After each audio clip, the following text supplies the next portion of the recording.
A no-spend challenge can help you save money fast. It's true. Do not freak out, but we are about 11 weeks away from Christmas. Yes, it's true. We've heard from a lot of viewers recently asking us to sort of address this whole idea of a no-spend challenge. Specifically, they were looking to stock some money away for stocking stuffers and other items related to Christmas gifts. Now, let's just say that that's not what you're all about right now. Let's just say that right now, a no-spend challenge to you might mean that you're able to go ahead and set some money aside for that vacation you want to take in 2023. Believe it or not, now is the time to start thinking ahead, putting small amounts of money away over a long period of time. Make sure you're ready to take that vacation. Or maybe you're just in a position where you haven't quite met your goals in 2022. I think most of us are kind of in that boat right now. And you want to get some money between now and the end of the year in order to put toward your financial goals for the rest of 2022. But no matter which of those scenarios sort of reflects your reasons for a no-spend challenge, you are absolutely in the right place. In this video, we'll define no-spend challenges. We'll discuss if they really help you save money. All right, we'll discuss it, guys. We'll also help you set the rules for your challenge, and we'll give you some tips to stay on track when that no-spend challenge is looking kind of like you don't want to keep going on it. Don't worry, we've got some tips to help you stay on track. If you're ready to save some money, put an "I'm ready" in the comments. In case you don't know us, I'm Larry. And I'm Hope. And we're from Under the Median, where every week we bring you videos on practical frugality. You ready? We're going to get into the ins and the outs of a no-spend challenge. First, how about a definition? Now, here's the truth about a no-spend challenge. The definition varies. So let's look at the basic rules of a no-spend challenge. One, of course, you have to pay your basic bills, like your cell phone, your mortgage, your gas and electric, and so on. So we're not telling you not to spend any money. But generally, all no-spend challenges do actually include the definition of no spending outside of that. So all of that extracurricular spending, we're going to call it, those are the kind of things that you think, all right, I'm going to take a second look at that during this specific period of time, and I'm not going to spend money on those things. Now, you are, of course, going to have to buy food, that sort of thing, but what we're talking about is avoiding impulse buys. That's what we're talking about. No impulse buying? That's correct. I don't think I can do that. Yes, you can, honey. I'm here. I'll help you. So we're kind of talking about, as we mentioned, extra spending like entertainment, special things, maybe going out to eat, things that you spend extra money on. That's what we mean by a no-spend period of time. Discretionary spending. We all have it built into our budget. That discretionary money, that also is what we're talking about. Let's say that you have Netflix and you're like, I can do without Netflix between now and the end of the year. Take that money and parlay it toward whatever goal it is that I'm working on with my no-spend challenge. Hope mentioned that you still have to spend money on food, but you don't have to spend as much money. Take stock on the items that you already have in your house, and don't buy anything, even in food, that you don't absolutely have to have for this period of time. I can tell you right now that one of our goals for the final quarter of 2022, we talked about it in a video last week. I'll make sure that program is linked up above, and that video will also be in the description of the video. We talked about the fact that one of our goals is to try as much as we can to eat out of our freezer. We inventoried our freezer, guys, and I'm telling you, there was stuff in there that left me scratching my head saying, I literally did not know it was in there. Certainly, I did not know it was in there in that quantity. If you're willing to take the time to do an inventory of your pantry and also your freezer, you're going to find a whole lot of food in there that you did not know that you had. Well, in terms of defining this no-spend challenge, let's talk a little bit about the period of time that you might be doing it. Some people have mentioned a no-spend challenge for October. That's fine. You know, you can do a week, a weekend, a year. We actually did 2 years at one time saving up to buy this house. We had to do it. We were in a situation where we needed to upgrade a little bit. So we battened down the hatches and we spent 2 years at it. And as you do this, you kind of develop a habit of not spending that extra money. And we'll delve a little bit more into that as we continue with this video. There are actually 5 kinds of no-spend challenges. I'll bet that you didn't realize, like, when you sort of define your own rules for your no-spend challenge, you can sort of approach a no-spend challenge in 5 different ways. And we want you to stick with us, because after this, we're going to discuss the whole idea of whether a no-spend challenge is literally just kicking the can down the road, and eventually you're going to have to spend that money. We'll talk about that in just a second. Challenge number 1 is save the change or keep the change. So this is change, and it doesn't look like a lot. In fact, it's a lot of pennies here, I noticed. Oh, there's some dimes in there. Oh, okay. Well, it does add up nevertheless. So keep the change. I had a friend that did this, seriously, and over the course of 6 months, he would save close to $100 just simply by emptying his pockets at the end of the night, putting all the change in a change jar. He had a great big old change jar. And once it was filled, then he would have something that he'd set that money aside to spend it on. So this is challenge number 1. Now, we can also have a no-spend challenge of a different kind, and we call this the rounding up challenge.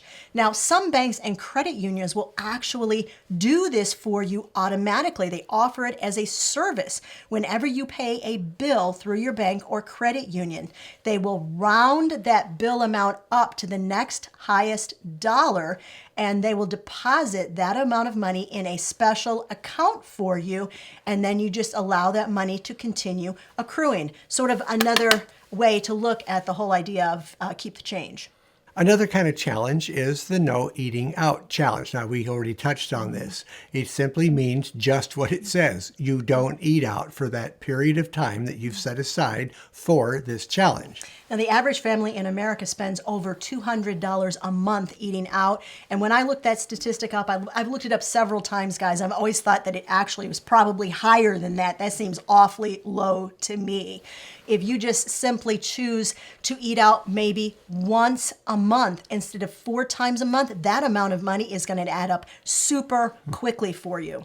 The next category is the penny challenge or the dollar challenge. I have no idea what that is. So. Okay, so the penny challenge is actually what is seen most of the time. What you do is you start over the course of a year. You start on January 1st, you put 1 penny, set 1 penny aside.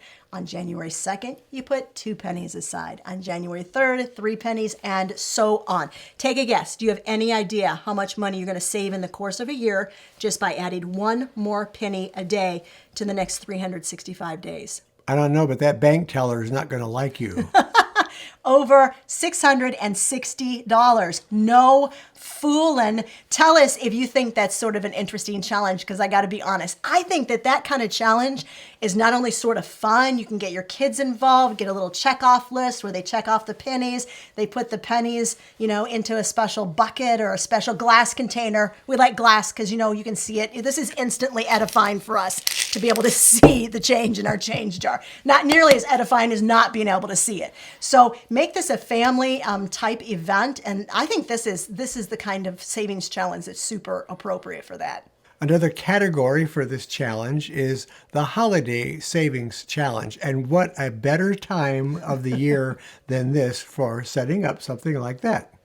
The whole idea of a holiday savings challenge was what birthed this video, because we had so many viewers that said, please do an October savings challenge because I'm saving up to have money to buy Christmas gifts. Now, when you do this challenge, trust us when we tell you that the best way to do it is to have a specific amount that you are trying to save and to have some sort of a chart that you're putting up in front of you that you can color in something or mark off something for each $5 or $10 that you save, and make sure that you are tallying up your savings. I would say at least once a week. Go ahead and tally it up how much you saved that week and then fill it in on the chart so that you can see how close you are getting to that magic number of having enough money set aside for Christmas gifts.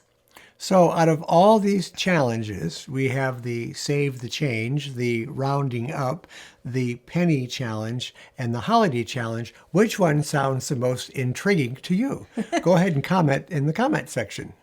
Now we get to the controversial part of the video. Dun, dun, dun, dun. Is this just kicking the can down the road? What is it? You'll wake everybody Hurry, up. you've got to stop them. What are you talking about? They've all gone outside. Well, what? Why? To play kick the can. No, come. What'll he do when nothing happens? Are you eventually going to have to spend this money and really it's just like a delayed thing? Or do these spending challenges or these saving challenges, do they actually work? Here's our opinion. Yes, no spend challenges actually work. And we've got 4 reasons to share with you why we think they actually do work. This is all really about setting out some new skills and habits to follow.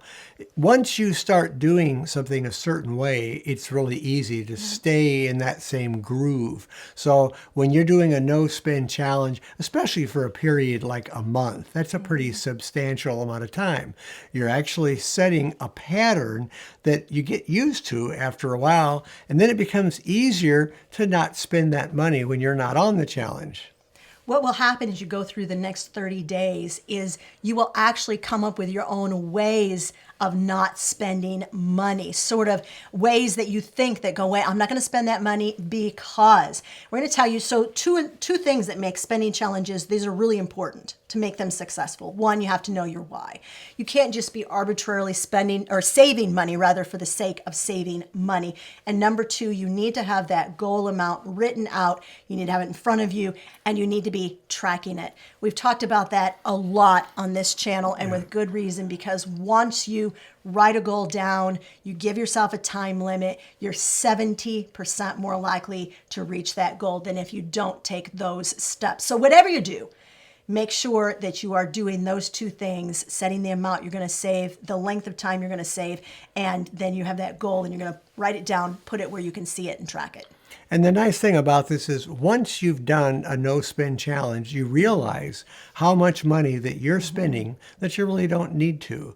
You finally get a way of reeling in those unnecessary expenditures. Now, also what happens during a no spend challenge is some of us tend to go, oh yeah, I can do that to save money and that to save money and that to save money. What happens at the end of that 30 days is not all of those new habits stick.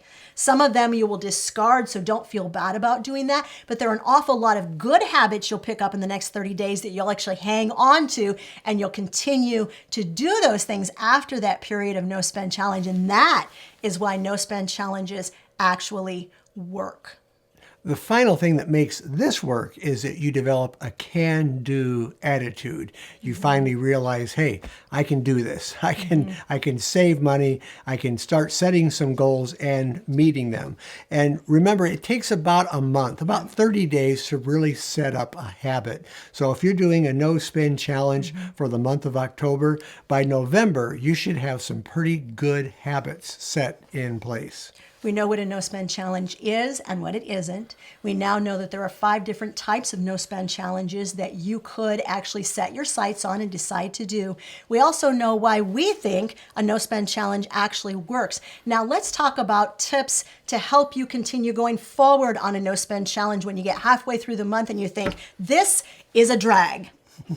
One of the things you can do is not set yourself up for temptation. While you're on a no-spend challenge, stay off of internet sites like Amazon, which I don't think I could do. Yes, you can. Everybody encourage Larry. Yes, he can do this. And anything else that might tempt you to cross that bridge and spend money that you don't need to. Just stay out of the store. Stay away from any of those temptations. That will help you to get some discipline and make those goals that you're setting before yourself. The next thing you're going to do is literally set yourself up for success. So what that entails is having sort of some no-fails in place, all right? So no-fail systems, like if your challenge involves not going out to eat for the month, what are you going to do? Think about that ahead of time, because otherwise that siren call of the pizza delivery guy at 5 p.m. on a Friday, it's going to be calling to you, and it's going to be really hard to resist if you don't already have a freezer meal made, or you don't already have a menu plan written out. You don't know exactly what you are going to do instead of going out to eat. We've talked about that a lot too on the channel, and that's having an instead of list. So let us ask you, instead of your regular spending habits, what are you going to do to set yourself up for success and keep going?